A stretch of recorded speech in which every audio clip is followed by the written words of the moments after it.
প্রজেক্টরের মাধ্যমে মহিলাদের ওয়াজ শোনার সুব্যবস্থা থাকবে, আছে তো? আলহামদুলিল্লাহ, মহিলাদেরকে সুযোগ করে দিবেন।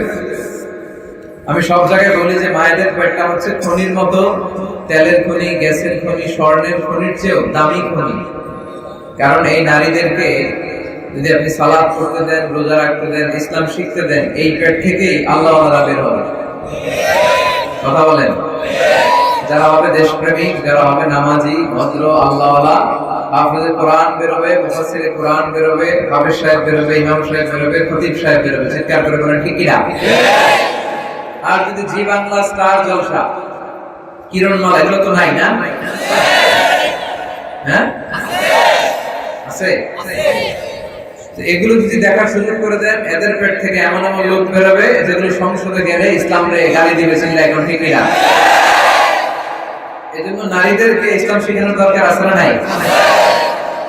বাপ ভালো তার, বেটা ভালো তাই, মা ভালো তার ঝি, গাই ভালো তার দুধ ভালো রে, দুধ ভালো তার ঘি। বাবা ভালো তো ছেলে ভালো, মা ভালো তো মেয়ে ভালো, গাই ভালো তো দুধ ভালো, দুধ ভালো তো ঘি ভালো। এজন্য নারীদেরকে সুযোগ করে দিতে হবে। আর নারীদের জন্য জান্নাতে যাওয়া সহজ। বিশ্বনবী বলেছেন, 4টা কাজ যদি কোনো নারী এই দুনিয়ার বুকে করে, তাহলে তার জন্য জান্নাতের 8টা দরজা খুলে দিবে কে? আল মারআতু ইযা সাল্লাত খামসাহা, নারীরা যদি 5 ওয়াক্ত সালাত সময়মতো পড়ে, সামাত শাহরাহা, রমাদানের রোজাগুলো যদি রাখে, আতাআত বা'লাহা, স্বামীর আনুগত্য যদি করে, ওয়া আহসানাত ফুরুজাহা, হাফিজাত ফুরুজাহা, আল্লাহর লজ্জাস্থানের যদি হেফাজত করে, এই 4টা কাজ যদি কোনো নারী দুনিয়ার বুকে করে, তার জন্য জান্নাতের 8টা দরজা খুলে দিবে কে? আবার মায়ের পায়ের নিচে সন্তানের জান্নাত, এইভাবে বিশ্বনবী ঘোষণা দিয়েছেন। আলহামদুলিল্লাহ পড়েন। দুনিয়ার কোন পুরুষের পায়ের নিচে জান্নাত এরকম বলা আছে? কথা বলেন। পুরুষের পায়ের নিচে থাকে জুতা, জুতার নিচে থাকে বালি আর মাটি, আর এক একটা মায়ের পায়ের নিচে থাকে ওই তার ছেলে মেয়েদের জান্নাত।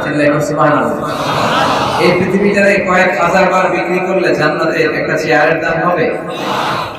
এই পৃথিবীটারে কয়েক লক্ষ বার বিক্রি করলে যে দাম পাওয়া যাবে, ওই দাম দিয়ে জান্নাতের একটা টেবিলের দাম হবে? আর যে জান্নাতটা মায়ের 2 পায়ের নিচে পড়ে আছে, ওই পায়ের দাম কত? সুবহানাল্লাহ বলবেন না? ও মা তুমি এই ধরনের শ্রেষ্ঠ নিয়ামত, তোমারই পদতলে রয়েছে জান্নাত। ও গো মা তুমি এই ধরনের শ্রেষ্ঠ নিয়ামত, তোমারই পদতলে রয়েছে জান্নাত। আলহামদুলিল্লাহ। লাউ কাতা'তা জিলদাক, গায়ের চামড়াগুলো কেটেও যদি মায়ের পায়ে 2টি জুতা বানিয়ে দাও, যদি ছোটবেলা মায়ের বুকের দুধ খেয়েছিলাম, ওই দুধের এক ঢোক দুধের শোধ আদায় হবে না। চিল্লা এখন ঠিক কিনা? এজন্য নারীদেরকে ইসলাম পালনের সুযোগ করে দিতে হবে বেশি বেশি। আমার মায়েরা, আমার বোনেরা, যারা প্রজেক্টরে আজকে আমাদের প্রোগ্রাম দেখছেন, কথাগুলো শুনছেন, আপনারা পারেন আপনাদের ঘরকে পাল্টে দিতে, আপনারা পারেন আপনাদের ফ্যামিলির চিত্রকে উল্টে দিতে, আপনারা পারেন আপনাদের ঘরটাকে জান্নাতি ঘর বানাতে। চিৎকার করে বলেন ঠিক কিনা? এজন্য নারীদেরকে ইসলাম শেখার সুযোগ করে দিবে। নারীদের জন্য মসজিদে আলাদা জায়গা রাখবে। প্রত্যেক ওয়াক্তের নামাজ নারীদের মসজিদে যেয়ে পড়ার দরকার নেই। নারীদের ঘরে নামাজ পড়লেই সওয়াব বেশি। কিন্তু মাঝে মাঝে নারীরা ঘর থেকে বের হয় না, কলেজে যায়, অফিসে যায়, আদালতে যায়, জরুরি কাজে বের হয়, ফিরে আসতে আসতে আজান হয়ে যায়, মাগরিবের আজান হয়ে গেছে, রাস্তায় আসতে আসতে এশার সময় হয়ে গেছে। মাগরিব পড়বে কই? আমরা পড়ি মসজিদে, ওনারা পড়বে কই? এজন্য ওনাদের জন্য মসজিদে সিকিউরিটির সাথে, নিরাপত্তার সাথে একটা জায়গার দরকার আছে না নাই? তবে ঘরে সালাত পড়াতেই নারীদের সওয়াব বেশি। আল্লাহ যেন নারীদেরকে আমরা ইসলামের কথা যেন বেশি টেনে নিয়ে আসতে পারি। আল্লাহ তুমি তৌফিক দান করো। আমাদের ঘরে ঘরে তুমি মারিয়াম আলাইহিস সালামের মতো, খাদিজাতুল কুবরা তাহেরার মতো, আয়েশা সিদ্দিকার মতো, আসিয়ার মতো, আর ফাতিমা আজ-জাহরার মতো মহিয়সী গরিয়সী নেককার নারী দাও। আমাদের মা বোনদেরকে তুমি কবুল করো। আরো জোরে পড়ি আমিন। আপনাদের কষ্ট হচ্ছে না তো? গরম লাগতেছে? শীত চলে গেছে অনেকটা, তাই না? এখন গরম আসতেছে। এই শীত গ্রীষ্ম দুইটাই আল্লাহর দান। এই শীতের কথাও কোরআনে আছে, গরমের কথাও কোরআনে আছে। সুবহানাল্লাহ পড়ো। এমন জরুরি কোনো কথা নাই যে কথা আল্লাহ কোরআনের ভেতরে দেয় নাই। মা ফাররাতনা ফিল কিতাবি মিন শাই, মানব প্রয়োজনীয় যা যা দরকার সব কোরআনের ভেতরে দিয়েছে কে? আবার কোরআনকে আল্লাহ আলোর সাথে তুলনা করেছে, কিসের সাথে? কিতাবুন আনজালনাহু ইলাইকা লিতুখরিজান নাস মিনাজ যুলুমাতি ইলান নূর। ও নবী, এমন এক কিতাব আমি দিয়েছি যে কিতাব দিয়ে আপনি মানুষকে অন্ধকার থেকে আলোর পথে নিয়ে যাবেন। সুবহানাল্লাহ পড়েন। আলোর দরকার আছে না নাই? আলো না থাকলে আজকে আমরা দেখা যেত। সবচেয়ে বড় আলো হচ্ছে কোরআন। সবচেয়ে বড় লাইটের নাম কি? আসলে এই আলো দিয়ে আমরা আমাদের নিজেদের জীবনকে সাজাই, পরিবারকে সাজাই, সমাজকে সাজাই, আর আলোকিত হই, আলোকিত মানুষ হই। আল্লাহ তুমি তৌফিক দাও। আরো জোরে পড়ি আমিন। আমি আপনাদের খেদমতে আমার খুতবার শুরুতে আল কোরআন আল কারীমের 29তম পারার একটি চমৎকার সূরা তেলাওয়াত করেছি, যে সূরাটি আল্লাহ তাআলা বিশ্বনবীর নামে ডেডিকেট করেছেন। সুবহানাল্লাহ পড়েন। সূরাটার নাম সূরাতুল মুজাম্মিল। সূরাটার নাম, এই মুজাম্মিল এটা বিশ্বনবীর একটা নাম। আল মুদাসসির বিশ্বনবীর একটা নাম। তাহা এটা বিশ্বনবীর একটা নাম। ইয়াসিন এটা বিশ্বনবীর একটা নাম। আবুল কাসিম এটা বিশ্বনবীর একটা নাম। আবার আহমদ বিশ্বনবীর একটা নাম। আর বিশ্বনবীর সবচেয়ে পরিচিত নাম হচ্ছে মুহাম্মদ সাল্লাল্লাহু আলাইহি ওয়াসাল্লাম। বিশ্বনবীর নাম শুনলে কলিজাটা ঠান্ডা হয়ে যায় না? তো এই মুজাম্মিল নামে আমাদের অনেকের নাম আছে না নাই? এদিকে মুজাম্মিল ভাই কারা কারা আছেন দেখি তো? ওরে আছে তো? হ্যাঁ, আর দিকে নাই? আছে আছে, 1 2 3 4 5 6 7, অনেকে আছে, অনেকে আছে। আলহামদুলিল্লাহ, আল্লাহ মুজাম্মিল ভাইদেরকে তুমি কবুল করো। তো আজকে এই সূরাতুল মুজাম্মিল থেকে আমরা কথা শুনবো, আওয়াজ করে পড়তে হবে ইনশাআল্লাহ। এই সূরাটি কোরআনের 29তম পারায় অবস্থিত। কত পারায়? কথা বলেন, সবাই বলতে হবে। 29 পারায়। এই সূরাটিতে সর্বমোট আয়াত রয়েছে 20টি। কয়টি? এটা মাক্কি সূরা। কি সূরা? সবাই বলেন। এবার বলেন তাহলে এই সূরাটা কত পারায় অবস্থিত? হ্যাঁ, এই সূরার আয়াত সংখ্যা, আর এই সূরাটা মাদানী সূরা। হ্যাঁ, কি সূরা? মাক্কি সূরা। মনে থাকবে তো? এই সূরাতুল মুজাম্মিল থেকে আজকে আমরা কথা শুনবো। শুরুতে জানবো এই পুরো সূরাতে আল্লাহ আমাদেরকে কি মেসেজ দিতে চাইলেন। What is the central theme of this surah, of this chapter? What is the subject matter of this surah? এই সূরা কেন্দ্রীয় আলোচ্য বিষয় কি? কেন্দ্রীয় আলোচ্য বিষয় কি? এই পুরো 20টি আয়াতে এক কথায় আল্লাহ কি শিখাতে চেয়েছেন? এই সূরার কেন্দ্রীয় আলোচ্য বিষয় হচ্ছে প্রিপারেশন ফর এ মিশন। একটা মিশনকে সফল করতে হলে, সাকসেসফুল করতে চাইলে ভালোভাবে প্রিপারেশন নিতে হয়। সুবহানাল্লাহ পড়েন। বিশ্বনবীকে দিয়ে আল্লাহ বড় মিশন কমপ্লিট করবে। নবুয়তের মিশন, দাওয়াতি মিশন, আল্লাহ জমিনে আল্লাহর দ্বীন কায়েমের মিশন। এত বড় দায়িত্ব যাকে দিয়ে পালন করাবে তাকে গ্রুমিং করার দরকার আছে না নাই? ট্রেন আপ, প্রশিক্ষণ দেওয়ার দরকার আছে না নাই? তাকে ওই দায়িত্ব পালনের জন্য যোগ্য আর প্রস্তুত করে তোলার দরকার আছে না নাই?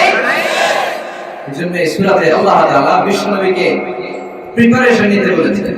Prepare yourself for a mission, because a good preparation is a prerequisite for a successful mission. একটা সফল মিশনের জন্য একটা ভালো প্রস্তুতির দরকার আছে না? এটা শুধু মাক্কি সূরাই নয়, এটা মাক্কি জামানাতে নাজিল হওয়া শুরুর দিকের একটা সূরা। এজন্য এই সূরায় আল্লাহ তাআলা বিশ্বনবী নিজেকে প্রস্তুত করতে বলেছেন, নিজেকে দায়িত্ব পালনের জন্য প্রিপেয়ার্ড হতে বলেছেন। প্রস্তুতি নাও। মুমিন থাকবে সবসময় প্রস্তুত। মুমিন থাকবে সবসময় প্রস্তুত। বিশ্বনবীকে এই কথাটাই আল্লাহ শিখাতে চাইলেন এই সূরার মধ্য দিয়ে। Prepare yourself for a mission. ও নবী, আপনার গুরু দায়িত্ব পালনের জন্য নিজেকে প্রস্তুত করেন। এই পৃথিবীর সব কাজের জন্য ভালো প্রস্তুতির দরকার আছে না নাই? প্রস্তুতি যদি ভালো হয়, এই কাজের ফলাফলটাও। আপনি খেয়াল করে দেখেন, এই যে আমরা প্রতিদিন সালাম করি, নামাজের আগে প্রস্তুতির দরকার আছে না নাই? কি প্রস্তুতি নেই? হ্যাঁ, ইয়া আইয়ুহাল্লাযীনা আমানু إذا قمتم إلى الصلاة فاغسلوا وجوهكم وأيديكم إلى المرافق وامسحوا برؤوسكم وأرجلكم إلى الكعبين ও বিশ্বাসীরা নামাজে যখন যাবা নামাজে যাওয়ার আগে প্রস্তুতি নাও তার মানে আগে ওযু করে নাও আগে চেহারাটা ধৌত করে নাও হাত দুইটা কোমর পর্যন্ত ধৌত করে নাও মাথা মাসে করে নাও পা দুইটা ধৌত করে নাও ঠিক কি না এটা হচ্ছে আমাদের প্রতিদিন প্রত্যেক ওয়াক্তে আযান হলে মসজিদে যে জামাতে সালাত আদায় করতে যাই এই সালাত আদায়ের প্রস্তুতি সালাত আদায়ের আগে প্রস্তুতি ওযু করে প্রস্তুতি নেওয়া লাগে ঠিক কি না আবার যখন প্রতি শুক্রবার জুমাবার সপ্তাহের শ্রেষ্ঠ দিন জুমার দিন যখন জুমার নামাজ আমরা আদায় করতে যাই তখনও প্রস্তুতি আছে না নাই জুমার সালাতে যখন যান জুমাবারে প্রস্তুতি লাগে না কি প্রস্তুতি লাগে হ্যাঁ গোসল করা লাগে সুন্দর জামা পরা লাগে আতর মাখা লাগে জুমার খুতবা শোনার জন্য ঘড়ি দেখে আগে আগে ঘর থেকে বের হওয়া লাগে ঘর থেকে না তার মানে নামাজের জন্য প্রস্তুতি দরকার জুমার জন্য প্রস্তুতি দরকার আবার আমরা সারা বছরে রমাদান মাস আসলে সিয়াম পালন করি এই রমাদানের জন্য প্রস্তুতির দরকার আছে না নাই বিশ্বনবী মুহাম্মদুর রাসূলুল্লাহ সাল্লাল্লাহু আলাইহি ওয়াসাল্লাম রমাদান মাস আসার 2 মাস আগে থেকে রমাদানের জন্য প্রস্তুতি নিতেন রজব মাস যখন চলে আসতো বিশ্বনবী দোয়া করতেন আল্লাহুম্মা বারিক লানা ফি রজব ওয়া শাবান ওয়া বাল্লিগনা রমাদান রজব শাবানে বরকতে দাও রমজান মাসে গুনাহ ঝরাও সপ্তাহ জুড়ে তুমি বরকতে দাও তোমার দিনে দে গুনাহ ঝরাও রজব শাবানে বরকতে দাও রমজান মাসে গুনাহ ঝরাও ঠিক কি না রমজান আসার 2 মাস আগে থেকে প্রিপারেশন রমাদানের আগের মাস শাবান তার আগের মাস রজব বলেন তো এই মাসটা কি মাস হ্যাঁ তার মানে এই মাস থেকে রমজানের প্রিপারেশন নেওয়া দরকার আছে না নাই বিশ্বনবী রমজান আসার 2 মাস আগে থেকে প্রিপারেশন নিতেন আর বলতেন আল্লাহুম্মা বারিক লানা ফি রজব ওয়া শাবান ওয়া বাল্লিগনা রমাদান আল্লাহ রজব শাবানে বরকত দাও রমজান মাসে পৌঁছে দাও ঠিক কি না আবার রমাদান মাসের পরে আসি কি আসে তোমার রমজানেরই রোজার শেষে এলো খুশি তুই আপনাকে আজ বিলিয়ে দে শুন আসমানি তাকির তোর সোনা দানা বালা খানা সব রহে লিল্লাহ দে যাকাত মুর্দা মুসলিমে গস ভাঙাইতে নিদ রমজানের ওই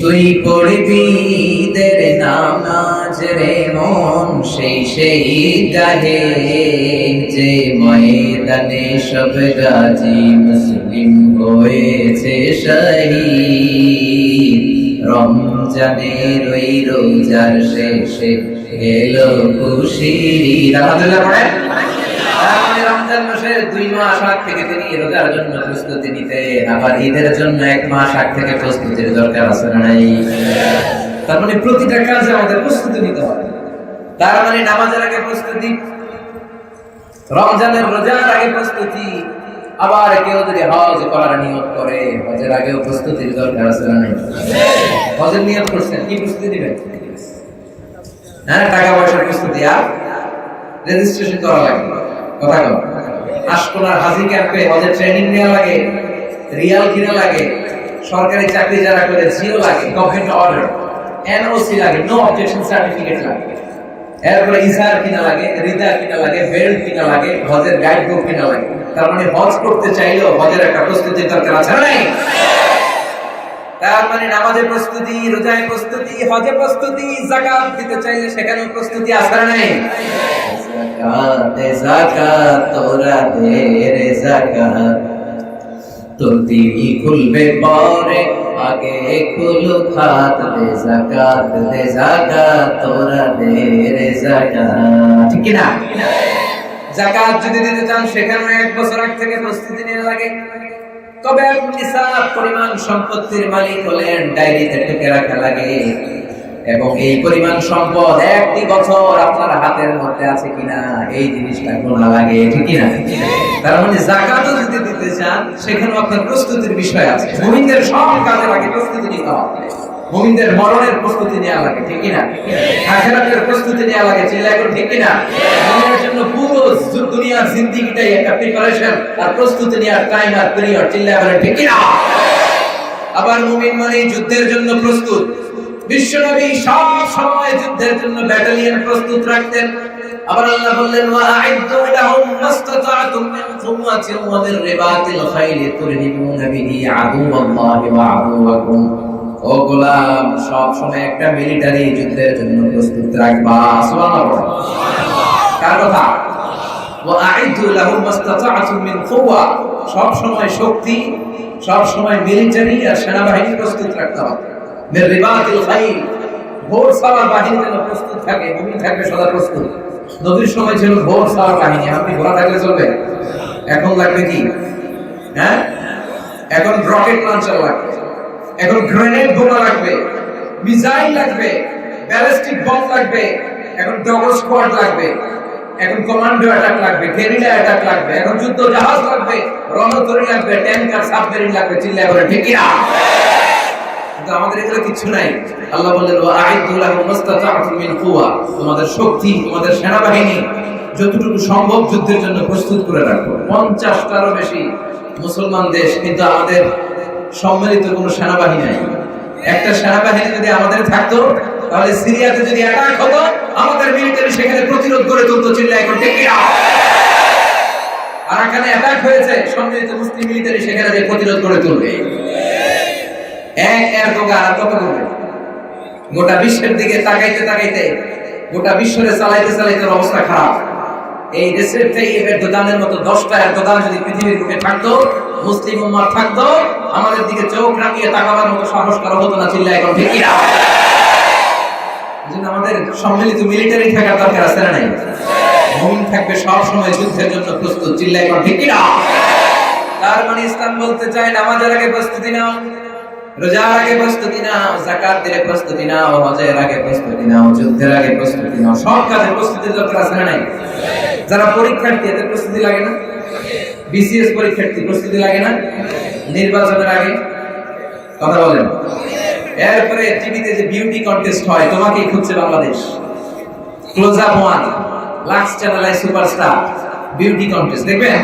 এই বিউটি কন্টেস্টের গালা রাউন্ডে বা ফাইনাল রাউন্ডে অংশগ্রহণ করার আগে এদেরকে বিভিন্ন হোটেলে রেখে গ্রুমিং করে, এদেরকে প্রিপেয়ার করে মূল কন্টেস্টে, মূল প্রতিযোগিতায়, মূল কম্পিটিশনে নামার আগে তাদেরকে প্রস্তুত করে তোলে। আল্লাহ এই সূরা দিয়ে বিশ্বনবীকে বুঝাতে চাইলেন, নবী আপনার মিশনটা পৃথিবীর সবচাইতে বড় মিশন, এজন্য ওই মিশনে নামার আগে নিজেকে প্রস্তুত করে নেন, চিল্লায় পড়েন আল্লাহু আকবার। তাহলে আমরা বুঝতে পারলাম সূরাতুল মুজাম্মিলের সেন্ট্রাল থিম বা কেন্দ্রীয় আলোচ্য বিষয় হচ্ছে প্রিপারেশন ফর মিশন। মিশনে নামার আগে প্রস্তুতি নিতে হবে, চিল্লায় বলেন কি নিতে হবে? প্রস্তুতি নিতে হবে। বিশ্বনবীকে আল্লাহ তাআলা বিশাল বড় গুরু দায়িত্ব দিবেন। এই দায়িত্ব পালনের জন্য কিভাবে বিশ্বনবীকে ট্রেন আপ করলেন, কি কি পর্বে বিশ্বনবীকে প্রশিক্ষণ দিলেন আর প্রস্তুতি নিতে বললেন, এই সবগুলো এই সূরাতুল মুজাম্মিলের ভেতরে তুলে দিয়েছে কে? 7টা প্রশিক্ষণ পর্ব শেষ করে বিশ্বনবীকে এই দায়িত্বের জন্য আল্লাহ সিলেক্ট করেছেন, চিল্লায় সুবহানাল্লাহ। কয়টা প্রশিক্ষণ? আরো জোরে বলেন। এই 7টা প্রশিক্ষণের কথাই আল্লাহ সূরাতুল মুজাম্মিলের ভেতরে বলে দিয়েছে, চিল্লায় পড়েন আল্লাহু আকবার। সূরাতুল মুজাম্মিল নাজিল হওয়ার একটা ব্যাকগ্রাউন্ড আছে, কোন প্রেক্ষাপটে, কোন সিচুয়েশনে এই সূরাটা নাজিল হলো জানার দরকার আছে না নাই? এই সূরাটা কখন কি প্রেক্ষাপটে নাজিল হয়েছে এটা যদি আমরা জানতে চাই তাহলে আমাদেরকে চলে যেতে হবে বিশ্বনবীর কাছে সর্বপ্রথম ওহীটা কিভাবে নাজিল হয়েছে সেই ঘটনাটি। কারণ এই সূরাটা কোরআনের শুরুর দিকে নাজিল হওয়া একটা সূরা। সূরাতুল আলাকের 5 আয়াত নাজিল হওয়ার পরেই আল্লাহ সূরাতুল মুজাম্মিল নাজিল করেছেন। তার মানে কোরআনের শুরুর দিকের সূরা না, একেবারে শুরুর দিকের সূরা। কোন প্রেক্ষাপটে এই সূরাটা নাজিল হলো এটা যদি আমরা জানতে চাই আমাদেরকে চলে যেতে হবে সহিহ আল বুখারী বাব কাইফা কানা বাদউল ওয়াহী ইলা রাসূলিল্লাহ। বুখারীর সর্বপ্রথম চ্যাপ্টার, বাব কাইফা কানা বাদউল ওয়াহী ইলা রাসূলিল্লাহ। আল্লাহ রাসূলের কাছে ওহীর সূচনাটা কিভাবে হয়েছিল, ওই ঘটনা যদি আমরা শুনি তাহলে বুঝতে পারবো এই সূরাটা কখন কেন, কোন প্রেক্ষাপটে নাজিল হয়েছে? শুনতেছেন তো? মনোযোগ আসে না গেছে? বিশ্বনবীর কাছে ওহীর সর্বপ্রথম যে সূচনাটা হয়েছিল এটা হচ্ছে স্বপ্নের মাধ্যমে। কিসের মাধ্যমে? আর রুইয়া সালেহা। বিশ্বনবীর বয়স যখন 40 হয়ে গেল তখন তিনি রাত্রিবেলা সুন্দর সুন্দর স্বপ্ন দেখতে শুরু করলেন। আমরা মাঝে মাঝে স্বপ্ন দেখি না? কথা বলেন। কোম্পানিগঞ্জের ভাইরা স্বপ্ন যখন দেখে না বলতে কি দেখেন? আঁকা বাঁকা মেঠো পথে 15 কোষে হেঁটে যায়। হ্যাঁ, এগুলো দেখো না। বিশ্বনবী স্বপ্নে যেটা দেখতেন সেটা ছিল আর রুইয়া সালেহা ফিল মানাম। তিনি স্বপ্নে সুন্দর সুন্দর জিনিস দেখতেন, আর রাতে তিনি স্বপ্নে যাই দেখতেন সকালবেলায় দিবালোকের আলোর মতো সেই স্বপ্নের ঘটনা ফলে যেত আর স্পষ্ট হয়ে যেত। তার মানে নবীদের স্বপ্ন এটা ওহী। নবীদের স্বপ্ন কি? নবীদের স্বপ্ন যদি ওহী না হতো তাহলে একটা স্বপ্নের উপর ভিত্তি করে সাইয়েদনা ইব্রাহিম আলাইহিস সালাম সাইয়েদনা ইসমাঈলের গলার মধ্যে ছুরি চালাতেন না। চিল্লায় একটু ঠিক কি না? সাইয়েদনা ইব্রাহিম কলিজার টুকরা ছেলের বলল, ইয়া বুনাইয়া ইন্নী আরা ফিল মানামি আন্নী আযবাহুক ফানজুর মাযা তারা। আমার কলিজার টুকরা সন্তান, আমি স্বপ্নে দেখেছি আমি তোমার গলার মধ্যে ছুরি চালাচ্ছি, তোমার কি মতামত আমারে বলে দাও। ছেলে বলল, ইফআল মা তুমার। বাবা, আপনি যা দেখেছেন তাই করুন, সাতাজিদুনি ইনশাআল্লাহু মিনাস সাবিরিন। আপনি আমাকে ধৈর্যশীল পাবেন। উনি ছেলেকে শুইয়ে ছুরি দিয়ে গলার মধ্যে তিনি ছুরি চালাতে লাগলেন। তাহলে নবীদের স্বপ্ন যদি ওহী না হতো, আল্লাহর পক্ষ থেকে অর্ডার না হতো, সাইয়েদনা ইব্রাহিম ছেলের গলায় কখনোই এই স্বপ্নের উপর ভিত্তি করে ছুরি চালাতেন না। চিৎকার করে বলেন ঠিক কি না? তার মানে বিশ্বনবীর জীবনে ওহীর সূচনাটা হয়েছিল স্বপ্নের মধ্য দিয়ে। স্বপ্নের অনেক গুরুত্ব আছে। আমরাও মাঝে মাঝে স্বপ্ন দেখি, খবরদার স্বপ্নের কথা কার কাছে শেয়ার করবেন না। লা তাকুসু রুইয়া ইল্লা আলা আলিম আও নাসি ফাইন্না রুইয়া তাকাউ আলা মা তুআব্বার। স্বপ্নের কথা বড় কোনো আলেম বা তোমার শুভাকাঙ্ক্ষী ছাড়া কারো কাছে বলো না, কারণ স্বপ্নের ব্যাখ্যা তেমনই হয় যেমন স্বপ্নের ব্যাখ্যা করা হয়। মুহাম্মদ ইবনে সিরিনের সময়কালে এক বাবা স্বপ্নে দেখেছে তার ছেলের পেট এত বড় হয়েছে। আরেক এলাকায় আরেক বাবা একই স্বপ্ন দেখেছে তার ছেলের পেট এত বড় হয়েছে। এক বাবা যে এক মূর্খের কাছে কইছে, আমি স্বপ্নে দেখেছি আমার ছেলের পেট এত বড় হয়েছে। ওই মূর্খ তাবিল করে দিয়েছে, হায় হায় তোমার ছেলে তো কিছুদিনের মধ্যে মরে যাবে। বাস্তবে ঘটেছে তাই, তার ছেলে কিছুদিনের মধ্যে দুনিয়া থেকে বিদায়। আরেক বাবা একই স্বপ্ন দেখে মুহাম্মদ ইবনে সিরিনের কাছে যেয়ে বলল, আমি স্বপ্নে দেখেছি আমার ছেলের পেট ফুলতে ফুলতে এত বড় হয়েছে। মুহাম্মদ ইবনে সিরিন বললেন, তোমার ছেলে জগৎ বিখ্যাত আলেম হবে। ঠিকই, তোমার ছেলে জগৎ বিখ্যাত আলেম হয়েছে।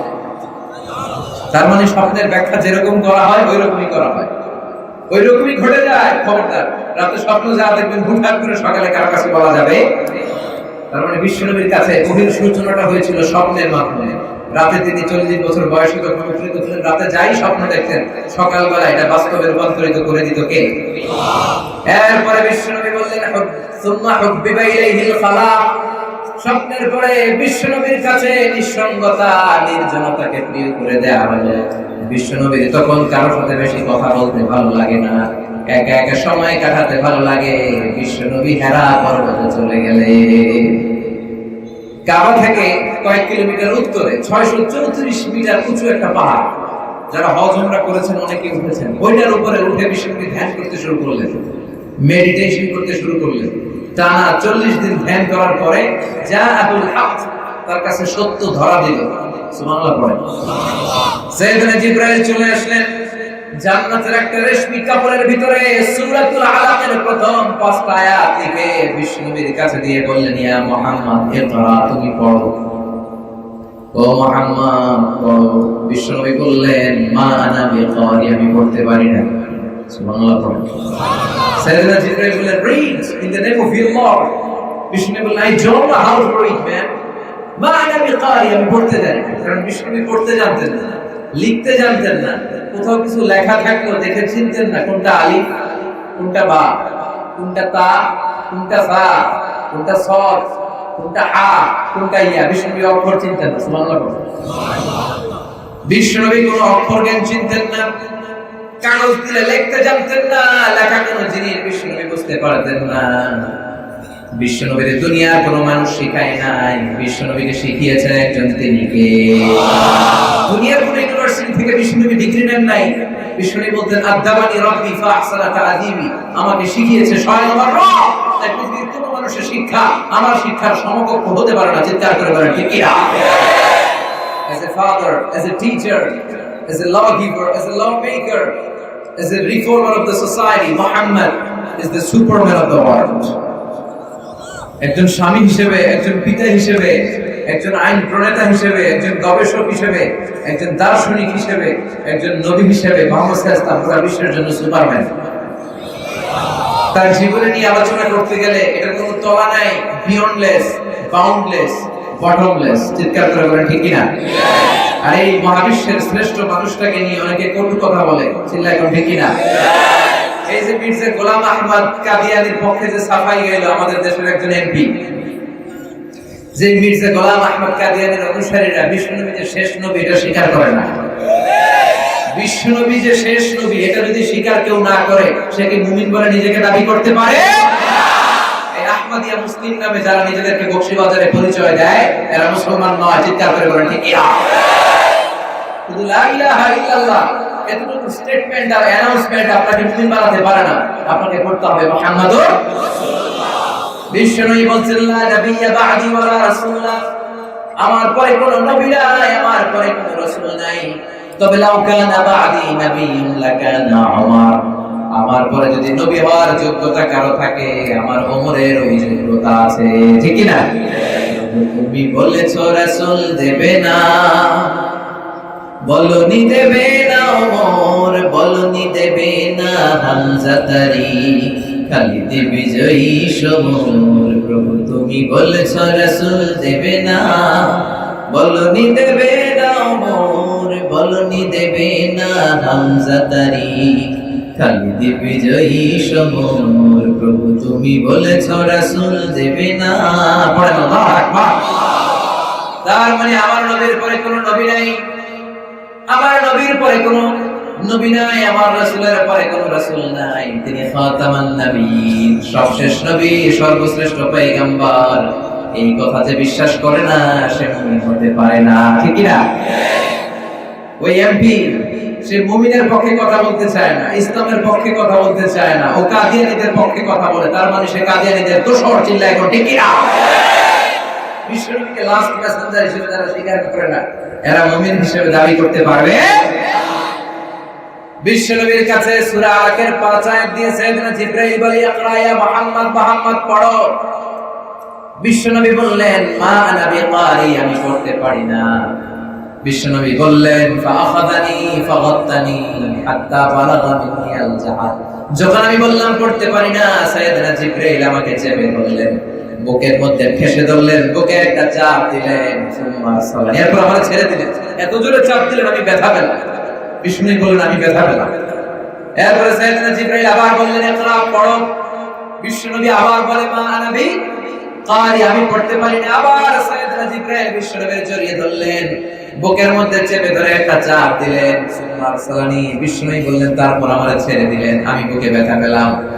আবার জিবরাইল আমার এই আয়াতের দিকে তাকিয়ে বলে ও মুহাম্মদ পড়ো, ইকরা পড়ো। আমি বললাম মা আনা বিকারি, আমি পড়তে পারি না। তিনবার যখন আমি বললাম, এবার জিবরাইল ধরে এমন জোরে ধাক্কা মারছে আমারে, এমন জোরে চাপ দিয়েছে, হাত্তা বালাগা মিন্নি আল জাহাদা, আমি প্রচন্ড ব্যথা পেলাম। এরপরে কি যেন একটাকে অনুভব করলাম। এরপরে জিবরাইল আমারে আবার বলল মুহাম্মদ আপনি পড়েন। এরপরে হঠাৎ করে আল্লাহর আদেশে জিবরাইলের পরপর আমি পড়তে আরম্ভ করলাম ইকরা বিসমি রাব্বিকাল্লাযী খালাক খালাকাল ইনসানা মিন আলাক ইকরা ওয়া রাব্বুকাল আকরাম الذي علم بالقلم علم الإنسان ما لم يعلم الله أكبر এই প্রথম বিশ্বনবীর কাছে ওহী নাযিল করলো কে? এই প্রথম বিশ্বনবীর কাছে হেরা পর্বতের উপরে আকাশ থেকে ওহী নাযিল হলো। কোরআনের প্রথম ওহী বিশ্বনবী রিসিভ করলেন। সূরাতুল আলাকের 5 আয়াত নিয়ে বিশ্বনবী হেরা পাহাড় থেকে নেমে সাইয়েদাতুনা খাদিজার কাছে চলে আসলেন। হাত্তা ইয়ারজুফু ফুয়াদ, বিষ্ণুনবীর হৃদয় কাঁপছিল, প্রচন্ড কাঁপাকাঁপি করছিলেন বিষ্ণুনবী। ওহির প্রেসারে, ওহির ভারে আর প্রেসারে বিষ্ণুনবীর গায়ে জ্বর চলে আসলো, বিষ্ণুনবীর খিচুড়ি চলে আসলো। বিষ্ণুনবী কাঁপতে কাঁপতে খাদিজাতুল কুবরা তাহেরার কাছে এসে বললেন, আমি মনে হয় মরে যাব, আমার প্রচন্ড শীত লাগছে, আমার প্রচন্ড কাঁপুনি উঠেছে। সাইয়েদাতুনা খাদিজা বললেন, কি হয়েছে আপনার? পাহাড়ের উপরে যা যা ঘটেছে পুরো ঘটনাটা বিশ্বনবী মা খাদিজারে শোনালেন। বিশ্বনবী বললেন, ও খাদিজা, ঘরে যদি একটা কম্বল থাকে আমার গায়ের মধ্যে পেঁচিয়ে দাও, একটা কম্বল থাকলে আমার গায়ে পেঁচিয়ে দাও, অথবা ঘরে একটা চাদর থাকলে আমার পেঁচিয়ে দাও। মা খাদিজা তাড়াতাড়ি কম্বল খোঁজা শুরু করলেন। কি খোঁজা শুরু করলেন? কম্বল আর চাদর নিয়ে বিশ্বনবীর গায়ের মধ্যে পেঁচিয়ে দিলেন। কম্বল পেঁচানো অবস্থায় বিশ্বনবী কাঁপছেন। কম্বল আর চাদর পেঁচিয়ে বিশ্বনবী বিছানায় শুয়ে পড়লেন। বিশ্বনবী যখন কম্বল আর চাদর পেঁচিয়ে বিছানার মধ্যে শুয়ে শুয়ে কাঁপছেন, ঠিক ওই মুহূর্তে এই সূরাটা নাযিল করেছে কে? বিশ্বনবীর গায়ে কম্বল জড়ানো, বিশ্বনবীর গায়ে চাদর জড়ানো, ঠিক এই মুহূর্তে আল্লাহ তাআলা বিশ্বনবীর কাছে এই সূরাটা নাযিল করলেন। ইয়া আইয়ুহাল মুযাম্মিল, হে কম্বলওয়ালা, হে চাদরওয়ালা, হে বস্ত্র দিয়ে আচ্ছাদন করা মানুষ, হে কম্বল গায়ে পেঁচিয়ে শুয়ে থাকা মানুষ, কুমিল লাইলা ইল্লা কালিলা, স্ট্যান্ড আপ, দাঁড়িয়ে যান, আর শুয়ে থাকার সময় নাই। যে মিশন দিয়ে আমি আপনাদের পাঠিয়েছি, এই যে এখন দাঁড়াবেন, মরার আগ পর্যন্ত বসার সময়টুকু পাবেন না, দাঁড়িয়ে যান, কুমিল লাইলা ইল্লা কালিলা। বিশ্বনবী বিছানায় পড়ে কাঁপছেন, গায়ের মধ্যে কম্বল জড়ানো। ঠিক এই মুহূর্তে আল্লাহ নাযিল করলেন, ইয়া আইয়ুহাল মুযাম্মিল কুমিল লাইলা ইল্লা কালিলা নিসফাহু আও ইনকুস মিনহু কালিলা আও জিদ আলাইহি ওয়া রাত্তিলিল কুরআনা তারতিলা। সুবহানাল্লাহ। ইয়া আইয়ুহাল মুযাম্মিল, হে কম্বলওয়ালা, মানে কামলিওয়ালা। কম্বলওয়ালা মানে কি? হে রাহতে হেলে দুলে নুরানি তনু, ওকে আসে হায় সারা দুনিয়ার হেরে মেরে পর্দা খুলে খুলে যায়, সে যে আমার কামলিওয়ালা, কামলিওয়ালা। তার ভাবে বিভোর রাঙা পায়ের তলে, পর্বত জঙ্গল টলো মল টলে, খুরমা খেজুর বাদাম জাফরানি ফুল ঝরে ঝরে যায়, সে যে আমার কামলিওয়ালা, কামলিওয়ালা। সুবহানাল্লাহ পড়েন। আল্লাহ ডেকে বললেন, ও কামলিওয়ালা নবী, মানে ও কম্বলওয়ালা নবী, দাঁড়ান। কুমিল লাইলা ইল্লা কালিলা, দাঁড়িয়ে পুরো রাত ব্যাপী তাহাজ্জুদের নামাজ পড়েন। নিসফাহু, রাতের অর্ধেক তাহাজ্জুদ পড়েন। আও ইনকুস মিনহু, অথবা তার চেয়ে কিছু কম। আও জিদা আলাইহি, অথবা তার চেয়ে বেশি তাহাজ্জুদ পড়েন। আপনার তাহাজ্জুদ কবুল করে দিবে কে? তার মানে বিশ্বনবীকে প্রস্তুত করছেন মিশনের জন্য। সর্বপ্রথম যে প্রশিক্ষণটা বিশ্বনবী আল্লাহ তাআলা বিশ্বনবীকে দিতে চাচ্ছেন, সেটা হচ্ছে তাহাজ্জুদের প্রশিক্ষণ। কিসের প্রশিক্ষণ? তাহাজ্জুদ। সবাই বলেন, নামটা কি? সালাতু তাহাজ্জুদ। আরবিতে ঘুমের অনেকগুলো প্রতিশব্দ আছে। ঘুমের একটা প্রতিশব্দ হচ্ছে নুআস, মানে ড্রাউজিনেস। মাঝে মাঝে বাসে লম্বা সফর করলে মানুষ এরকম ঝিমায় না? বাসও এরকম দুলতে থাকে, হেলতে থাকে, উনিও ঝিমাতে থাকে। এই ঝিমুনিকে আরবিতে বলে নুআস। কি বলে? নুআস। এরপরে সামান্য হালকা পাতলা ঘুম, যেটাকে বলে লাইট স্লিপিং বা পাওয়ার ন্যাপ, এটাকে আরবিতে বলে সিনা। আওয়াজ করে বলেন, এটাকে আরবিতে কি বলে? সিনা। আর সিম্পল যে ঘুমটা, এই ঘুমকে আরবিতে বলে নাওম। কি বলে? আল্লাহ বলে, লা তাআখুযুহু সিনাতু ওয়ালা নাওম।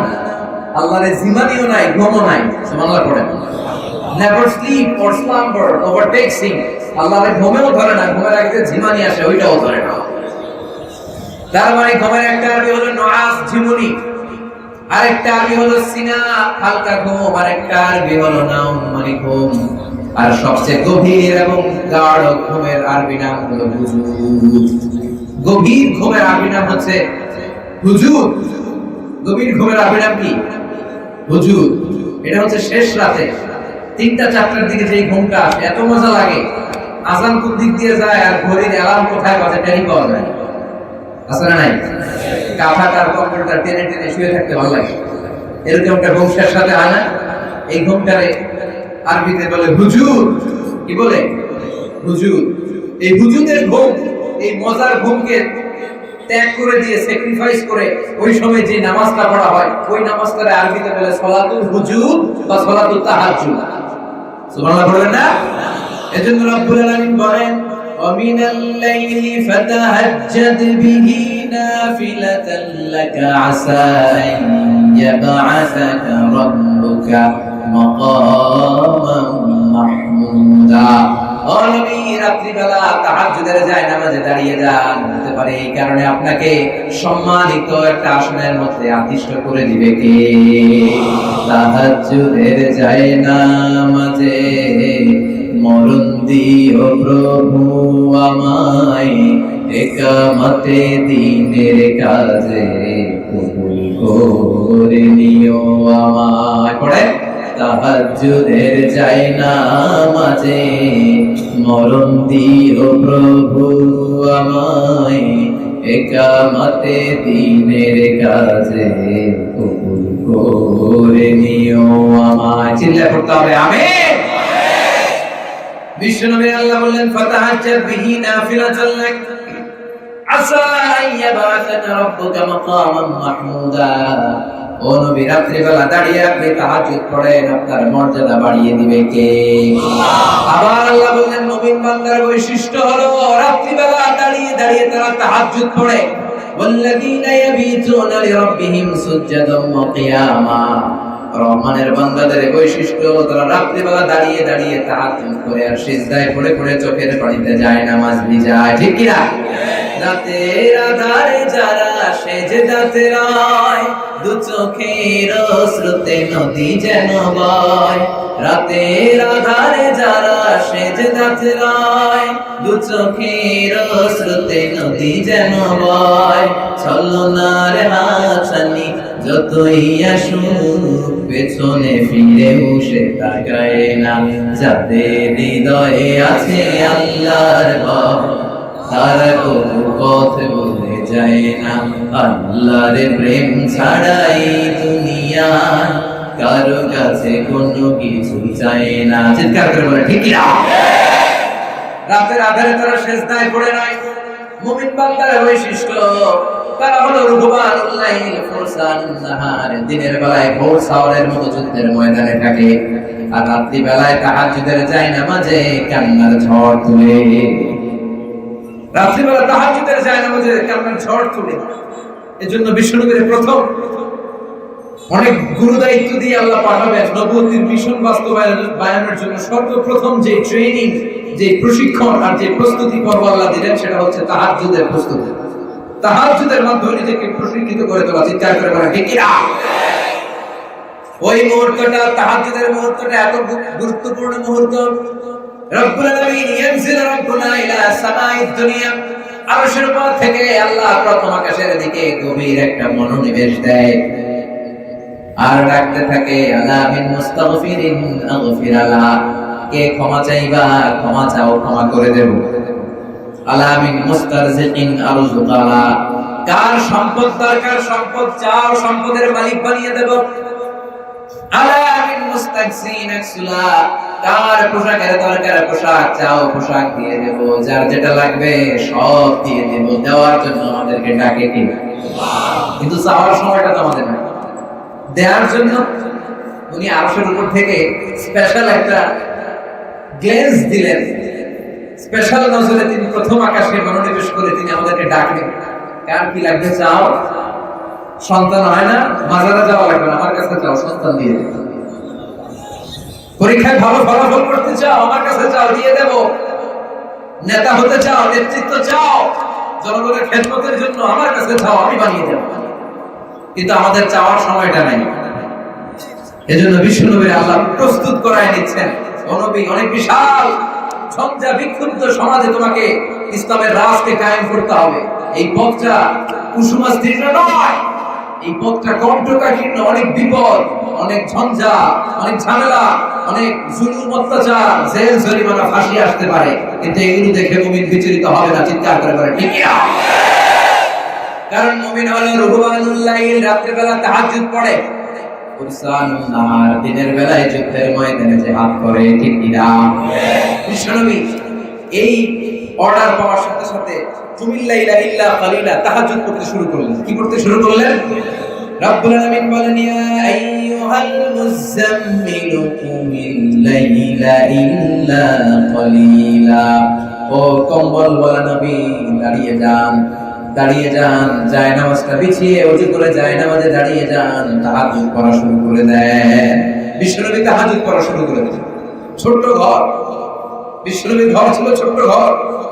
মদিনাতে বিশ্বনবী যখন গেলেন, মা আয়েশার সাথে ছোট্ট একটা ঘরের ভেতরে, ছোট্ট একটা পাটির ভেতরে দুইজনে রাতে শুয়ে পড়তেন। মাঝরাতে বিশ্বনবী ওযু করে তাহাজ্জুদ করা শুরু করতেন, লম্বা কেরাত পড়তেন, লম্বা কেরাত পড়তেন। পড়তে পড়তে বিশ্বনবীর হাত ব্যথা হয়ে গেলে বিশ্বনবী হাত দুটো ছেড়ে দিতেন, ইরসাল করতেন। আবার যখন একটু এনার্জি ফিরে পেতেন, ভালো লাগতো, আবার বাঁধতেন। সুবহানাল্লাহ পড়েন। তার মানে এই হাত বেঁধে দিল নামাজে। এখন এই হাত উপরে নিচে নিয়ে কিলাকিলি আছে না নাই? একজন কয় নাভির নিচে, আরেকজন কয় নাভির উপরে, আরেকজন কয় এমনি। মালিকি মাযহাবের কিছু স্কলাররা ওই ইরসালকে দলিল নিয়েছে, তারা হাতই বাঁধে না। তো কি করবি কর, হাতই বাঁধে না, আছে না নাই? এগুলো বাংলাদেশে খুব একটা দেখা যায় না। আপনারা হজ করতে গেলে মক্কা মদিনায় দেখবেন যে মালিকি মাযহাবের অনুসারী। আমি যে ইউনিভার্সিটিতে পিএইচডি করি, ওখানে আমাদের ওমানের মাসকাট থেকে আসা কিছু বন্ধুরা আছে, পিএইচডি করে, এরাও হাত বাঁধে না। এরা কি নামাজ পড়ে না, দাঁড়ায় আসে বোঝাই যায় না। অনেক সময় এভাবে দাঁড়ায় থেকে অন্যরা যে কথা বলা শুরু করে দেয়, তো কিছুক্ষণ পরে যে দেখা যায় বেড়া রুকুতে গেছে, তার মানে এতক্ষণ দাঁড়িয়ে কিয়াম করছিল, সূরা ফাতিহা আর অন্য সূরা পড়ছিল। সুবহানাল্লাহ পড়েন। কি সুন্দর ইসলামের সৌন্দর্য! আপনি উপরে বাঁধবেন, এটাও হাদিসে আছে, নিচে বাঁধবেন, ওইটাও হাদিসে আছে, বাঁধতে মন চায় না, ওইটাও হাদিসে আছে। এটা সুন্নাহ, এটা নিয়ে কি লাগি? আমি নাচতে না জোরে, বাড়াবাড়ি আছে না নাই? আলাদা মসজিদ বানায়, এই মসজিদে আমি নাচতে, ওইটাই আমি জোরে। ইসলামটাকে কাটতে কাটতে, টুকরা করতে করতে খান খান করে দিল। এই দায়ভার তোমাদেরকে একদিন নিতে হবে, চিৎকার করে বলেন ঠিক না। আপনি সহিহ সুন্নাহ প্রচার করবেন, ঠিক আছে, কিন্তু অন্তরে দরদ রেখে, সমাজে বিশৃঙ্খলা সৃষ্টি না করে। সহিহ সুন্নাহ প্রকাশ করলে সমাজে বিশৃঙ্খলা হয় না, যদি এটা প্রকাশ করার মতো প্রকাশ করা যায়, চিৎকার করে বলেন ঠিক না। বিশ্বনবী তাহাজ্জুদের জায়নামাজে দাঁড়ালেন, লম্বা সময় কিয়াম করলেন, হাত বেঁধে রাখতে রাখতে বিশ্বনবীর হাত ব্যথা হয়ে যায়। বিশ্বনবী হাত ছেড়ে দিলেন। মা আয়েশা বলেন, হাত্তা তাতাওয়াররাম কদামা, বিশ্বনবীর পা দুইটা ফুলে এরকম টিউমারের মতো মোটা হয়ে যেত। পায়ের মধ্যে টিউমার হলে এরকম মোটা হয়ে যায় না? বিশ্বনবী দাঁড়িয়ে থাকতে থাকতে পা দুইটা ফুলে এরকম মোটা হয়ে যায়। বিশ্বনবী তাহাজ্জুদের নামাজে রুকু করলেন, রুকু থেকে দাঁড়িয়ে সিজদায় যাবেন, কিন্তু এত ছোট ঘর, ওই ঘরের মধ্যে একটা মাদুরের মধ্যে স্বামী স্ত্রী শোয়া ছিল। বিশ্বনবীর সিজদার জায়গায় মা আয়েশা পা বিছিয়ে শুয়ে রয়েছেন। বিশ্বনবী সিজদায় যে মা আয়েশার পায়ের মধ্যে চিমটি কাটলে মা আয়েশা পা সরিয়ে দিতেন, বিশ্বনবী সিজদা দিতেন। আবার বিশ্বনবী সিজদা দিয়ে যখন দাঁড়িয়ে যেতেন, মা আয়েশা পা দুইটা ছড়িয়ে দিয়ে আবার শুয়ে পড়তেন। তাহাজ্জুদের সালাতে দাঁড়িয়ে থাকতে থাকতে বিশ্বনবীর পা দুইটা ফুলে টিউমার মতো মোটা হয়ে যেত। চিৎকার করে পড়েন আল্লাহু আকবার। এজন্য বিশ্বনবীর উম্মত হিসেবে আমাদেরও তাহাজ্জুদের পড়ার দরকার আছে না নাই? এই তাহাজ্জুদের অভ্যাস রাখার দরকার আছে না নাই? হুজুর ফজরে তো করতে পারি না, ফজরে তো তাহাজ্জুদ তো তাদের জন্য যারা রেগুলার ফজর পড়ে, ঠিক কি না? এজন্য ফজরের সালাত অন টাইমে পড়তে হবে, পাশাপাশি তাহাজ্জুদের সালাতও পড়তে হবে। আল্লাহ তুমি তৌফিক দাও। আমিন। সাইয়েদনা জিবরাইল বললেন, নবী, ইন্না শারাফাল মুমিন ফি কিয়ামিল লাইল, তাহাজ্জুদের নামাজ পড়লে পাঁচটা ফজিলত পাওয়া যায়। এক হলো ওই ব্যক্তির মর্যাদা বাড়িয়ে দেয় কে? আল্লাহ। বিশ্বনবী বললেন, তাহাজ্জুদ তোমরা আলাইকুম বি কিয়ামিল লাইল, তোমরা বেশি বেশি কিয়ামুল লাইল করবা, বেশি বেশি তাহাজ্জুদের নামাজ পড়বা। কারণ তোমাদের আগে যত উম্মতের মধ্যে আল্লাহর বড় বড় ওলি হয়েছে, তারা প্রত্যেকে রাত্রি বেলায় তাহাজ্জুদের সালাত আদায় করত। তার মানে তাহাজ্জুদের এক নাম্বার ফজিলত হচ্ছে শারাফুল মুমিন, মুমিনের মর্যাদা বাড়ায় দেয় কে? আল্লাহ। দুই নাম্বার কুরবাতুন ইলাল্লাহ, আল্লাহর সাথে কানেক্টিভিটি বাড়ায় দেয় কে? বান্দা যখন সিজদায় পড়ে আল্লাহর কাছে যায়, মুহূর্তের মধ্যে দোয়াগুলো কবুল করে কে? ওই বিশেষ মুহূর্তে আল্লাহ প্রথম আকাশে বিশেষ মনোযোগ দেয়। তখন যদি আপনি চোখের পানি ছেড়ে সিজদায় পড়ে কাঁদেন, আপনার দোয়া কবুল করবে কে?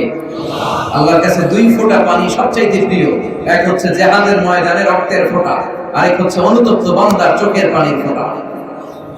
অনুতপ্ত বান্দার চোখের পানি, চোখ বেয়ে তাকে ডগা বেয়ে জমিনে পড়ার আগে ওই বান্দার জীবনে সব গুনাহ মাফ করে দেয় কে? এক নম্বরে মর্যাদা বেড়ে যায়, দুই নম্বরে আল্লাহর সাথে সম্পর্ক বেড়ে যায়, তিন নম্বরে মানহাতুল আনিল ইসম, যারা সব সময় তাহাজ্জুদের সালাত পড়ে, এই তাহাজ্জুদের সালাতের কারণে আল্লাহ তার পাপ থেকে বেঁচে থাকার তৌফিক দেয়।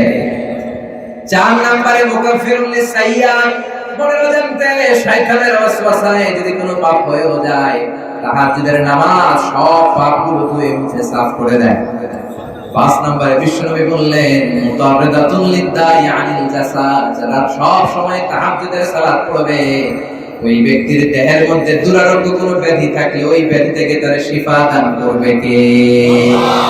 এজন্য রব্বুল আলামিন বলেন ইয়া আইয়ুহাল মুযাম্মিলু কুমিল লাইলা ইল্লা কালিলা নিসফাহু আও ইনকুস মিনহু কালিলা أو زد عليه ورتل القرآن ترتيلا। সুবহানাল্লাহ। বিশ্বনবীর জন্য প্রথম প্রশিক্ষণ হচ্ছে তাহাজ্জুদের সালাতের প্রশিক্ষণ। সুবহানাল্লাহ। দুই নাম্বার প্রশিক্ষণ ওয়ারাত্তিলিল কোরআন তারতিলা। ও নবী, আপনার দ্বিতীয় প্রশিক্ষণ হচ্ছে তারতিলের সাথে কোরআন তেলাওয়াতের প্রশিক্ষণ। আদেশটা কার? যেমন মনে চায় তেমন করে কোরআন তেলাওয়াত করা যাবে না। ওয়ারাত্তিলিল কোরআন তারতিলা, তারতিলের সাথে তাজবিদের সাথে থেমে থেমে ধীরে স্থির ভাবে কোরআন তেলাওয়াতের আদেশ করেছে কে? তাড়াহুড়ো করে কোরআন তেলাওয়াত করলে এটা কবুল হবে? কথা বলেন। বিষ্ণু বলেন রুব্বা কারিল কোরআন ওয়াল কোরআন ইয়ালআনুহু, কোরআনের কিছু কারি আছে, এই কারি সাহেবদেরকে কোরআন রহমত না দিয়ে লানত দেয়। কি দেয়? বিশ্বনবী ধীর স্থির ভাবে কোরআনের তেলাওয়াত করতেন। দুনিয়াতে যারা এই তারতিলের সাথে ধীর স্থির ভাবে কোরআনের তেলাওয়াত করে, কিয়ামতের দিন আল্লাহ বলবে বান্দা ইকরা ওয়ারতাকি ওয়ারাত্তিল কামা কুনতা তুরাত্তিলু ফিদ দুনিয়া। ও হাফেজ সাহেব, ও কোরআনের তেলাওয়াতকারী, দুনিয়াতে যেমনি থেমে থেমে তেলাওয়াত করেছো, এখন জান্নাতেও একটার পর একটা তেলাওয়াত শুরু করে দাও। তুমি যতগুলো আয়াত তেলাওয়াত করে শোনাবা, তোমার জান্নাতের বিল্ডিং হবে তত তলা লম্বা। চিল্লায় বলুন সুবহানাল্লাহ। আপনি 2000 কোরআনের আয়াত পড়লে আপনার জান্নাতের বিল্ডিং 2000 তলা লম্বা বানিয়ে দিবে কে? বিশ্বনবীর খাদেমের নাম ছিল সাইয়েদনা আনাস। বিশ্বনবীর খেদমত করত। সুবহানাল্লাহ। ছোট্ট ওনার আম্মা উম্মে সুলাইম এসে বলে রাসূলুল্লাহ খুয়াইদিনুকা আনাস, আমার এই ছোট্ট ছেলে আনাস আপনার খাদেম বানাই দিন। বিশ্বনবী বলেন এই ছোট্ট ছেলে নিয়ে আমি কি করব? তার মা বললেন ইয়া রাসূলুল্লাহ কিছু তো করতে পারবো না, আপনার মেসওয়াকটা এনে দিবে, ওযুর পানি টেনে দিবে, আর আপনার জামা টামা কোথায় আছে বাস করে রাখবে। সুবহানাল্লাহ কইতে পারলেন না? ছোট্ট আনাস, এই ছোট বাচ্চারা তো খালি দৌড়ে এদিক থেকে ওদিকে, ওদিক থেকে ওদিকে। বিষ্ণুনবী এর দিয়ে কি খেদমত করাবেন? এর খেদমত করে এগুলো হয় না। বিষ্ণুনবী ছোট্ট মানুষ, তারপরে বিষ্ণুনবী শিখাচ্ছেন আনাস ওই যে আমার মেসওয়াক নিয়ে আসো, আনাস ওখান থেকে পানি নিয়ে আসো। একবার সাইয়েদনা আনাসকে বিষ্ণুনবী বললেন আনাস আমার জুব্বাটা নিয়ে আসো। কি নিয়ে আসো? জুব্বা নিয়ে আসো। তো সাইয়েদনা আনাস তখন খুব ছোট, তিনি জুব্বা আনতে যেয়ে দেখলেন মদিনার রাস্তায় মদিনার বাচ্চারা কুতকুত খেলে। কি খেলে? কোম্পানিগঞ্জে খেলেননি আপনারা? কি নাম এটা? হ্যাঁ, কুতকুত। তো ছোট ছোট বাচ্চারা ছোট ছোট জিনিস দিয়ে বাংলাদেশে যেরকম চারা দিয়ে খেলে, ওরাও এরকম মরুভূমির মাঝখানে গলিতে গলিতে খেলতেছে। তো বিশ্বনবী ওনারা জামা আনতে পাঠিয়েছে, ছোট মানুষ, উনি জামার কথা ভুললা ওই কুতকুত খেলা দেখা শুরু করছে। তো বিশ্বনবী অনেকক্ষণ বসে আছে, আনাসও আসে না, বিশ্বনবী জামাও পায়। ঘটনা কি? কিরে এতক্ষণ হয়ে গেল আনাস আসে না কেন? রহমতের নবী, দয়ার নবী, মায়ার নবী। মনে মনে ভাবলেন ছোট মানুষ ভুলে গেছে হয়তো, যাই নিজের জামা নিজেই নিয়ে আসে। বিশ্বনবী আনতে গেলেন, আনতে যেয়ে দেখে মদিনার এক গলির মাঝখানে বাচ্চারা কুতকুত খেলে, আনাসও গেল। তো বিশ্বনবী যে ওই খেলার সামনে দাঁড়িয়ে রইলেন, ধমক দিলেন না, ডাকও দিলেন না, কিছু বললেন না, উনি খেলা দেখতেছেন। রাসূলুল্লাহ খেলতে খেলতে খেলতে খেলতে হঠাৎ বিশ্বনবীর চোখের দিকে ওনার চোখ পড়ল। আনাস বলে বিশ্বনবীর চোখের দিকে চোখ পড়ার সাথে সাথে আমার কলিজাটা এখান থেকে এখানে চলে আসছে। ভয়, আজকে খবর আছে আমার। কিন্তু বিশ্বনবী সাইয়েদনা আনাসকে ধমকও দিলেন না, ডাকও দিলেন না, কিছু বললেন না, শুধু তাকে একটা মুচকি হাসি দিলেন। কি দিলেন? মুচকি হাসি দিলেন। সাইয়েদনা আনাস বলে বিশ্বনবীর সেদিনকার মুচকি হাসির শাসন আমি আনাসকে আজীবন সোজা পথে রাখতে বাধ্য করেছি। এরপরে আর কোনোদিন বাঁকা রাস্তায় হাঁটি নেই। তার মানে শাসন করতে জানলে লাঠি লাগে না, ধমকি লাগে না। ব্যক্তিত্ব আর পার্সোনালিটি যদি এরকম থাকে, মুচকি হাসির মাধ্যমে শাসন করা যায়। চিৎকার করে বলেন ঠিক কিনা? এখন অনেক ঘরে এরকম আছে প্রগতিশীল বুদ্ধিজীবী, নারী স্বাধীনতার কথা বলে, এরা ঘরের ছোট ছোট কাজের মেয়েগুলোর পিটিয়ে লাশ বানিয়ে ফেলে, আছে না নাই? এরা আবার মানবাধিকারের কথা বলে, শান্তির কথা বলে। তোমাদের মুখে মানবাধিকারের কথা মানায় না, শান্তির কথা মানায় না। শান্তি আর মানবাধিকারের কথা, হিউম্যান রাইটস এর কথা, উইমেন রাইটস এর কথা, অ্যানিমাল রাইটস এর কথা মানায় বিশ্বনবীর মুখে। চিৎকার করে বলেন ঠিক কিনা? এই আনাস ছিল বিশ্বনবীর খাদেম। সুইলা আনাস আন কিরাআতি রাসূলিল্লাহ, সাইয়েদনা আনাসকে জিজ্ঞেস করা হলো, আনাস বিশ্বনবী কেমন করে কোরআন তেলাওয়াত করতেন? সাইয়েদনা আনাস বলে, কানা তিলাওয়াতুহু মাদ্দান, বিশ্বনবী টেনে টেনে কোরআন তেলাওয়াত করতেন। কিভাবে? টেনে টেনে, তাড়াহুড়ো করে নয়, ধীরে ধীরে। আবার বিশ্বনবীর স্ত্রী উম্মে সালামা রাদিয়াল্লাহু তাআলা আনহাকে জিজ্ঞেস করা হলো, আন কিরাআতি রাসূলিল্লাহ, ও আম্মা জান বিশ্বনবীর কোরআনের তেলাওয়াত কেমন ছিল? উম্মে সালামা উত্তরে বললেন, কানা ইয়াকতিউ কিরাআতাহু আয়াতান আয়া, বিশ্বনবী আয়াত আয়াত করে থেমে থেমে তেলাওয়াত করতেন। সুবহানাল্লাহ। এক আয়াতের সাথে আরেক আয়াত মিলাতেন, এক আয়াত শেষ আরেক আয়াত শুরু, আরেক আয়াত শেষ আরেক আয়াত শুরু, এভাবে ধীরে ধীরে তেলাওয়াতের দরকার আছে না নাই? আলহামদুলিল্লাহি রাব্বিল আলামিন আর রহমানির রহিম মালিকি ইয়াউমিদ্দিন ইয়্যাকা না'বুদু ওয়া ইয়্যাকা নাস্তাঈন اهدنا الصراط المستقيم صراط الذين أنعمت عليهم غير المغضوب عليهم ولا الضالين. পড়েন আমিন। একটা আয়াত শেষ তো আরেকটা ধরতেন, আরেকটা আয়াত শেষ আরেকটা ধরতেন, তাড়াহুড়ো করতেন না, টেনে টেনে পড়তেন। একটা আয়াত শেষ হলে আরেকটা আয়াত পড়তেন। সুবহানাল্লাহ। তার মানে আল্লাহ বললেন, ওয়ারাতিল কোরআন তারতিলা। ও নবী, দ্বিতীয় প্রশিক্ষণ, তাহাজ্জুদের যায় নামাজে যখন আপনি তেলাওয়াত করবেন, তাড়াহুড়ো করবেন না, ধীরস্থির ভাবে পড়বেন। ঠিক কি না? ধীরস্থির ভাবে কোরআন তেলাওয়াত করতে হবে। আর আমাদের বাংলাদেশের তারাবির কি অবস্থা? হ্যাঁ, কোম্পানিগঞ্জের কি অবস্থা? তাড়াতাড়ি আধা ঘন্টা শেষ, 20 টাকা, এগুলো টাকা, এগুলো কি তাড়াহুড়ো করে পড়া যাবে? আমাদের তারাবির নামাজে কখন যে জান্নাতের আয়াত গেল, কখন জাহান্নামের আয়াত গেল, জাপানের বুলেট ট্রেনও ফেল। হাফেজ সাহেবদের কাছে চিৎকার করে বলেন ঠিক কিনা? এজন্য বিশ্বনবীর আল্লাহ দ্বিতীয় প্রশিক্ষণ দিলেন, ওয়ারাতিল কোরআন তারতিলা। ও নবী, তারতিলের সাথে তাজবিদের সাথে কোরআন তেলাওয়াত করবেন, তাড়াহুড়ো করবেন না। রাত্রি বেলায় তাহাজ্জুদের নামাজ পড়বেন আর ধীরস্থির ভাবে কোরআন তেলাওয়াত করবেন। ঠিক কি না? দুইটা প্রশিক্ষণ গেল, কয়টা? কথা কর। এরপর আল্লাহ বললেন, ইন্না সানুলকি আলাইকা কওলান সাকিলা। ও নবী, অচিরেই ভারী অনেক ওজনওয়ালা একটা বাণী আপনার উপর আমি নাযিল করে দেব। সুবহানাল্লাহ। কওলান সাকিলা, কোরআন কিন্তু অনেক ভারী একটা বাণী। এত ভারী বাণী, মায়েশা বলেন প্রচন্ড শীতের রাতে যখন বিশ্বনবীর উপর কোরআন নাযিল হতো, বিশ্বনবী ঘেমে একাকার হয়ে যেতেন। ওটের উপর বসে থাকা অবস্থায় যখন কোরআনের আয়াত নাযিল হতো, ওটের বুকটা জমিনের মধ্যে লেগে যেত।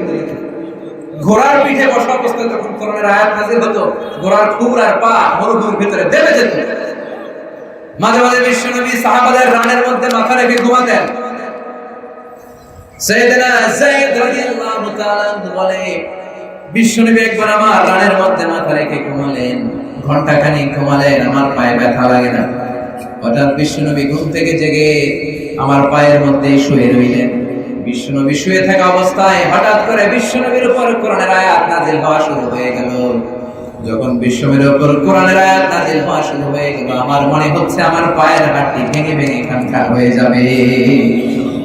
এতক্ষণ শুয়ে আছে আমার রানের উপরে, আমার ব্যথা লাগে না, কিন্তু যখনই বিশ্বনবীর উপর কোরআনের আয়াত নাযিল হওয়া শুরু হয়ে গেল, আমার পায়ের ওজন এত বেড়ে গেল, মনে হচ্ছে আমার পায়ের হাড়টি ফেটে টুকরা টুকরা হয়ে যাবে। চিল্লায়ে পড়েন আল্লাহু আকবার। তার মানে কোরআনের একটা পাওয়ার আসলে নাই। লাউ আনজালনা হাযাল কুরআন আলা জাবালিন লারাআইতাহু খাশিআন মুতাসাদ্দিআন মিন খাশিয়াতিল্লাহ। ও নবী, এই কোরআনকে মানুষের উপর নাযিল না করে ওই যে মাউন্ট এভারেস্ট, আলাস্কা পর্বতমালা, আল্পস পর্বতমালা, তুর পাহাড়, এই বড় বড় পাহাড়ের উপর যদি নাযিল করতাম, আপনি দেখতেন কোরআনের ভারে আর পাওয়ারে পাহাড়গুলো ভেঙে ভেঙে খান খান হয়ে যেত গো নবী। সুবহানাল্লাহ। ইন্না সানুলকি আলাইকা কওলান সাকিলা, একটা ভারী, a weighty word, a heavy word আমি আপনার কাছে নাযিল করে আপনারে গোটা বিশ্বের শ্রেষ্ঠ নবীতে পরিণত করব। চিৎকার করে পড়েন আল্লাহু আকবার।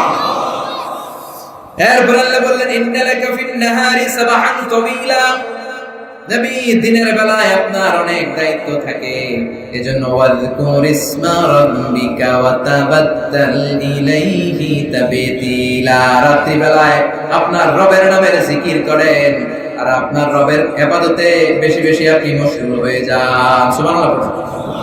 মোট 60টা প্রশিক্ষণের কথা আল্লাহ সূরায় বলেছে। চিৎকার করে বলতে হবে কয়টা? গেছে কয়টা?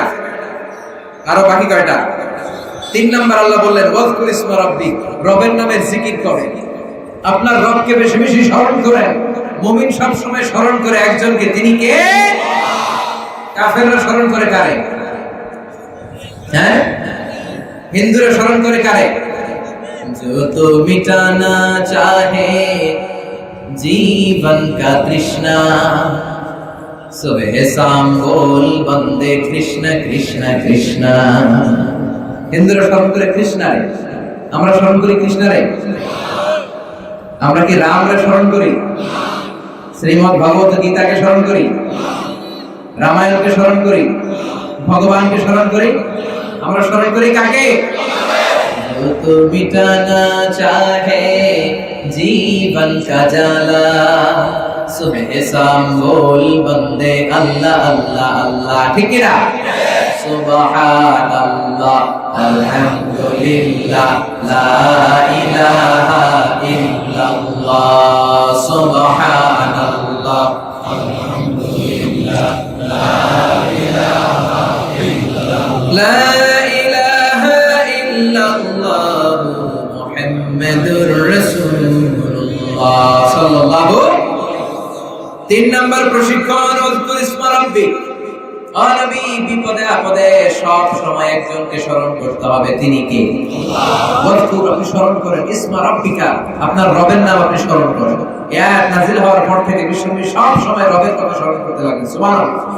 বিশ্বনবী বিপদে পড়লে আল্লাহর কাছে রব দিয়ে দোয়া করতেন আর পড়তেন রব্বানা آتنا في الدنيا حسنة وفي الآخرة حسنة وقنا عذاب النار ربنا ظلمنا أنفسنا وإن لم تغفر لنا وترحمنا لنكونن من الخاسرين. سبحان الله. كان أكثر دعاء رسول الله صلى الله عليه وسلم ربنا آتنا في الدنيا حسنة وفي الآخرة حسنة وقنا عذاب النار. সাহাবারা বলতেন বিশ্বনবীকে সব সময় যে দোয়াটা সবচেয়ে বেশি করতে দেখতাম, ওই দোয়াটা হতো রব্বানা আতিনা ফিদ দুনিয়া হাসানা ওয়া ফিল আখিরাতি ওয়া কিনা আযাবান নার। আল্লাহ, দুনিয়াতে যত কল্যাণ আছে তা দাও, আখিরাতের যত কল্যাণ আছে সেটাও দাও, আর আগুনের আযাব থেকে তুমি আমাদেরকে বাঁচাও। চিল্লায়ে পড়েন আমিন। তার মানে 3 নাম্বার বিশ্বনবীকে যে প্রশিক্ষণ আল্লাহ দিলেন সেটা হচ্ছে সব সময় জিহ্বার মধ্যে জিকির থাকবে একজনের, তিনি কে?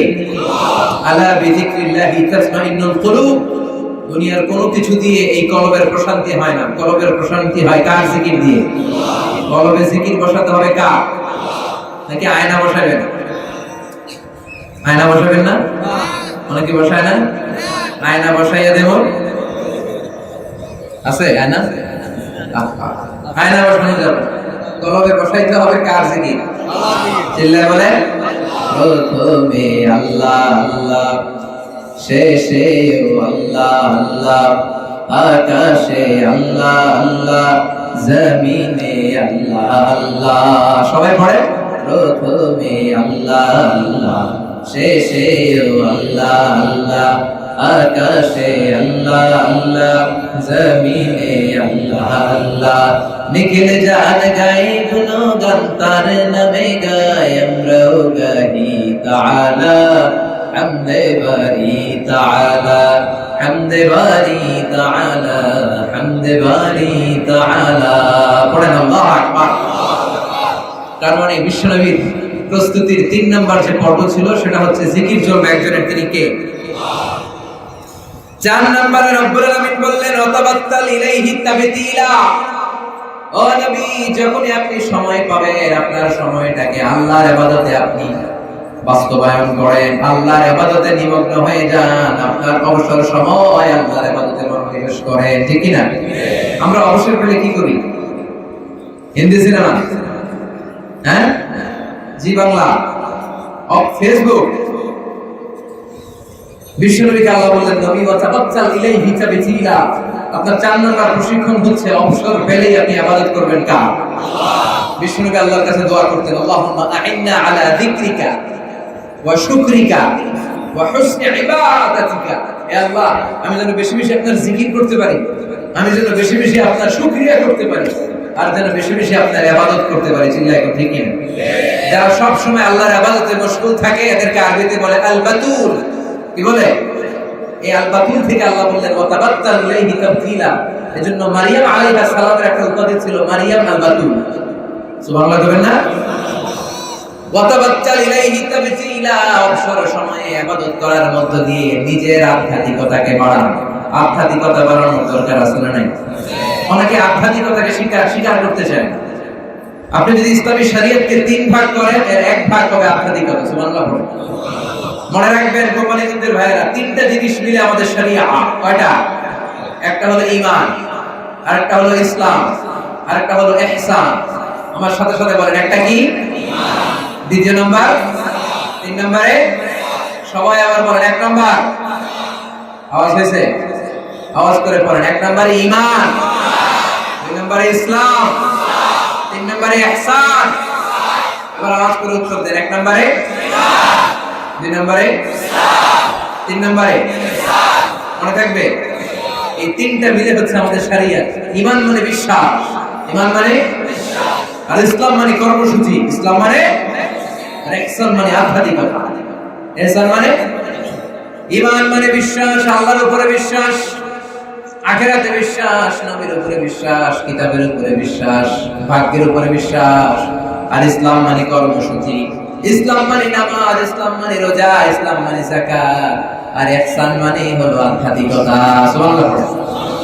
সাইয়েদনা জিবরাইল বিশ্বনবীকে জিজ্ঞেস করলেন, মাল ইহসান ইয়া রাসূলুল্লাহ, হে আল্লাহর রাসূল, ইহসান কি? বিশ্বনবী বললেন, আন তা'বুদাল্লাহা কাআন্নাকা তারাহু ফাইন লাম তাকুন তারাহু ফাইন্নাহু ইয়ারাক। বিশ্বনবী বললেন, জিবরাইল, ইহসান হচ্ছে এমন জিনিস, তুমি এমন ভাবে ইবাদত করতে হবে যেন তুমি আল্লাহকে দেখছো।